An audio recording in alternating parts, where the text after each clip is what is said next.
देखते हैं। हम अभी जो भविष्यवाणियां बताने वाले हैं वो किसी मामूली किताब से नहीं बल्कि इतिहास के सबसे जाने माने भविष्य वक्ता नास्ट्रेडमस की लिखी हुई किताब से ली गई है। नास्ट्रेडमस, जिनका पूरा नाम मिशेल द नास्ट्रेडमस है, उनका जन्म फ्रांस में हुआ था। 16वीं शताब्दी में उन्होंने अपनी किताब के माध्यम से सैकड़ों वर्षों आगे की भविष्यवाणी कर दी थी। सन 1555 में 1000 श्लोकों में भविष्य की सांकेतिक सत्य भविष्यवाणियां लिखी हैं। 100 श्लोकों के 10 शतक बनाए हैं, जिनमें से अब तक सर्वसिद्ध हो चुकी हैं। पहली, भारत की प्रथम महिला प्रधानमंत्री बहुत प्रभावशाली व कुशल होगी, ये संकेत स्वर्गीय श्रीमती इंदिरा गांधी की ओर है तथा उनकी मृत्यु निकटतम रक्षक द्वारा होना लिखा था, जो सत्य हुई। दूसरी, उसके पश्चात उन्हीं का पुत्र उनका उत्तराधिकारी होगा और वह बहुत कम समय तक राज्य करेगा तथा आकस्मिक मृत्यु को प्राप्त होगा, जो सत्य सिद्ध हुई। पूर्व प्रधानमंत्री स्वर्गीय श्री राजीव गांधी जी के विषय में हिटलर के उदय, द्वितीय विश्व युद्ध, उनकी कई भविष्यवाणियां सत्य साबित हुई हैं और अब भी हम उन्हें सच होते देख रहे हैं। आइए अब शुरू करते हैं नास्ट्रेडमस द्वारा बताई गई सबसे अहम भविष्यवाणियों की, जो मुक्तिदाता के बारे में है।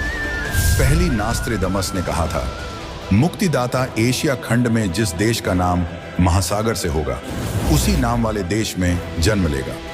वह ना क्रिश्चियन, ना मुसलमान, ना ज्यू होगा, वह निसंदेह हिंदू होगा।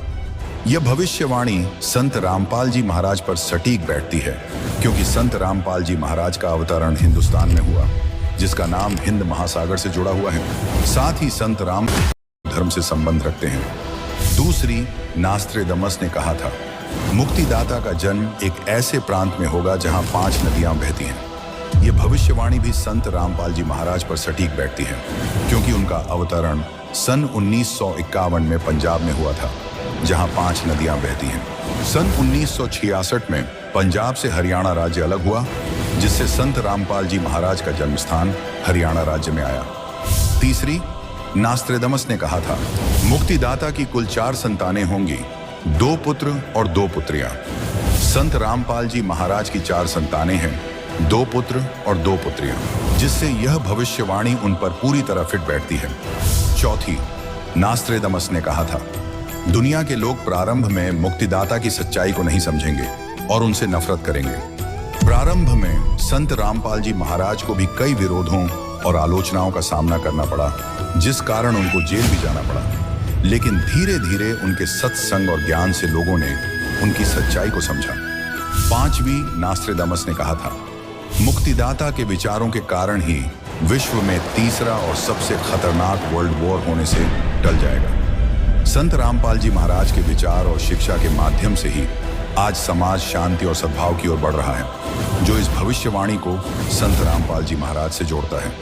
छठवीं, नास्ट्रेडमस ने कहा था, उस महापुरुष की भौहों के बीच एक आधा चंद्रमा का निशान होगा और वे बिना चमड़ी की जूतियां पहने हुए हैं। संत रामपाल जी महाराज के भौहों के बीच यह आधा चंद्रमा आकार निशान है और वे साधारण वेशभूषा और जीवन शैली का पालन करते हैं, जो इस भविष्यवाणी से मेल खाता है।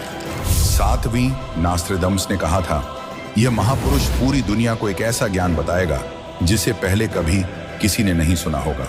संत रामपाल जी महाराज ने सत्य ज्ञान का प्रचार किया, जो पवित्र सदग्रंथों पर आधारित है। संत रामपाल जी महाराज ने बताया कि हम सभी काल की कैद में बंद हैं। हम सभी कबीर परमेश्वर जी की आत्माएं हैं और इस कैद से निकलने के लिए पूर्ण गुरु से सतनाम और सारनाम लेकर सतलोक को प्राप्त किया जा सकता है। इससे पहले इस तरह का ज्ञान किसी ने नहीं दिया था। आठवीं, नास्ट्रेडमस ने कहा था, उस महापुरुष की मां की 3 बहनें होंगी। संत रामपाल जी महाराज की मां 3 बहनें थीं, जो इस भविष्यवाणी को उनके साथ जोड़ती हैं।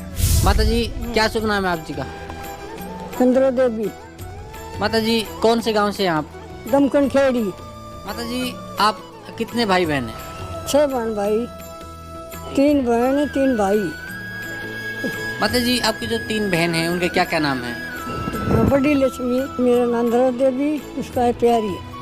इन भविष्यवाणियों को देखने के बाद ये स्पष्ट हो जाता है कि नास्त्रेदमस की भविष्यवाणियां संत रामपाल जी महाराज पर पूरी तरह सटीक बैठती हैं। नास्त्रेदमस की ये भविष्यवाणियां दुनिया में किसी अन्य व्यक्ति पर लागू नहीं होती। यदि विश्वास ना हो तो स्वयं जांच कर देखिए। चूंकि 100 से अधिक प्रसिद्ध व्यक्तियों के जीवन से इन भविष्यवाणियों को जोड़ने का प्रयास किया गया, लेकिन हर बार यही निष्कर्ष सामने आया कि ये भविष्यवाणियां केवल संत रामपाल जी महाराज के जीवन और कार्यों से ही पूरी तरह मेल खाती हैं। परंतु विषय केवल भविष्यवाणियों तक सीमित नहीं है। असली प्रश्न ये है कि भक्ति का वास्तविक अर्थ क्या है? क्या केवल माला जप लेना ही भक्ति है, या फिर उस ईश्वर द्वारा बनाए गए इंसानों के आंसू पोंछना भी भक्ति का ही रूप है? संत रामपाल जी महाराज ने संसार को ये समझाया कि सत भक्ति के साथ मानव